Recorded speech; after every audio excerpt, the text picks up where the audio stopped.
నొప్పి మాయం, సర్జరీ దూరం. మోకాలు మరియు నడుము నొప్పులను ఇకపై భరించాల్సిన అవసరం లేదు. ఆపరేషన్ లేకుండా అత్యాధునిక చికిత్స. Indo British advanced pain clinic సంప్రదించండి 9807556789. పొలిటికల్ ఫైర్ బ్రాండ్లో ఫైర్ అయిపోయిందా?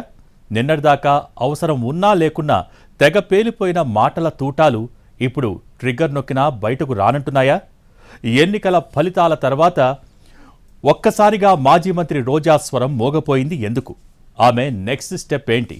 మళ్లీ ముఖానికి రంగేసుకుంటారా లేక పొలిటికల్ పోరాటం చేస్తారా?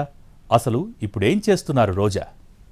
చిలక ఏ తోడు లేక ఎటేపమ్మ ఒంటరి నడక అన్నది రోజా నటించిన పాపులర్ సినిమా సాంగ్. ఇప్పుడు ఆ సాంగ్ మేడం కి సరిగ్గా సెట్ అయిందన్న సెటైర్స్ వినిపిస్తున్నాయి నగరి నియోజకవర్గంలో. ఇంకా చెప్పాలంటే వాట్సాప్ గ్రూప్స్ లో ఓ రేంజ్ లో తిరిగేస్తోందట సదరు సెటైర్. ఏపీ పాలిటిక్స్ లో ఫైర్ బ్రాండ్ లీడర్ అనగానే ఎవరైనా సరే తడుముకోకుండా టక్కున చెప్పే పేరు ఆర్కే రోజా. ముందు వెనక లేకుండా అవతలోళ్ళని అడ్డంగా విమర్శించే వైఖరితోనే రాజకీయ నాయకురాలిగా పాపులర్ అయ్యారామె. అంశం ఏదైనా సరే, సబ్జెక్టు తెలిసినా తెలియకున్నా సరే ప్రత్యర్థిని ఏకపక్షంగా ఏకిపారేయడమే ఆమె స్టైల్. పర్యాటక శాఖ మంత్రిగా ఆమె తీసుకొచ్చిన ప్రాజెక్టుల సంగతేమో గాని పవర్ ని మాత్రం బాగా ఎంజాయ్ చేశారన్నది రాజకీయ వర్గాల్లో ఆమె మీదున్న అభిప్రాయం. అధికారంలో ఉన్నప్పుడు చంద్రబాబు, పవన్ కళ్యాణ్ నుంచి ఓ మోస్తరు టీడీపీ నేతల దాకా అందరినీ తన మాటల తూటాలతో ఆడేసుకున్న రోజాకు ఇప్పుడు ఫేట తిరగబడేసరికి దిమ్మ తిరిగి బొమ్మ కనిపిస్తోందట. ఆమె మీద టీడీపీ అభ్యర్థి గాలి భానుప్రకాష్ 45,000 ఓట్ల మెజారిటీతో గెలిచారు. రాష్ట్రంలో కూటమి వేవు ఉన్నా ఇన్నాళ్లు నియోజకవర్గం అభివృద్ధి మీద ఫోకస్ పెట్టకపోవడం, సోదరుల మీద అవినీతి ఆరోపణలు, స్థానిక నాయకుల్ని పట్టించుకోకుండా ఒంటెత్తు పోకడం లాంటివే రోజా నిండా పొనగడానికి ప్రధాన కారణమంటున్నారు. రోజా విషయమై సొంత పార్టీ నేతల్లో ఉన్న అసంతృప్తిని క్యాష్ చేసుకోవడంలో టీడీపీ అభ్యర్థి సక్సెస్ అయ్యారన్నది లోకల్ టాక్. రోజా ఓడిపోవడమే కాకుండా ఉమ్మడి చిత్తూరు జిల్లాలో భానుప్రకాష్ కు రెండో అతిపెద్ద మెజారిటీ దక్కడాన్ని బట్టి చూస్తేనే రోజాను జనం ఎంతలా తిరస్కరించారో అర్థమవుతోందంటున్నాయి టీడీపీ వర్గాలు. ఇటు ప్రజలు నో చెప్పడం, అటు సొంత పార్టీ నేతలు దూరం కావడంతో ఇప్పుడు నగరిలో రోజా ముఖ చిత్రమేంటన్న చర్చ జరుగుతోంది.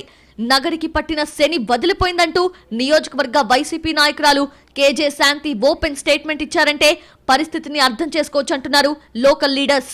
అటు పార్టీ పెద్దలు పెద్దిరెడ్డి, నారాయణ స్వామి లాంటి నేతలతో మొదటి నుంచి విభేదాలున్నాయి. ఈ పరిస్థితుల్లో ఇటు నియోజకవర్గ వైసీపీ నేతలతో పడక, అటు జిల్లా పార్టీ పెద్దలతో పొసగక ఇక రోజాది ఒంటరి నడకేనా అన్న చర్చ జరుగుతోంది. ఇన్నాళ్లు మంత్రి పదవి ఉంది కాబట్టి అంతా చూసి చూడనట్టు పోయినా ఇక మీదట సహించబోరని, అలాంటప్పుడు ఆమె ఏం చేస్తారోనని ఆసక్తిగా గమనిస్తున్నాయి రాజకీయ వర్గాలు. దానికి తోడు టీడీపీ అభ్యర్థి భానుప్రకాష్ పై ఎన్నికలకు ముందు రోజా అనుచరులు కర్రలు, రాళ్లతో దాడి చేయడం, వాహనాలు ధ్వంసం చేయడం లాంటి చర్యలతో కసిగా రగిలిపోతున్నారట తమ్ముళ్ళు. అలాగే ఎన్నికల ప్రచార సమయంలో చంద్రబాబు భానుప్రకాష్ భవిష్యత్ నేను చూసుకుంటా అని భరోసా ఇచ్చారని, సమీకరణాలన్నీ కలిసొస్తే ఆయనకు కీలకమైన పదవే దక్కవచ్చన్న చర్చ జరుగుతోంది. అదే నిజమైతే ఇన్నాళ్లు అడ్డగోలుగా వ్యవహరించిన కొన్ని బ్యాచ్లకు దబిడి దిబిడేనన్నది లోకల్ టాక్.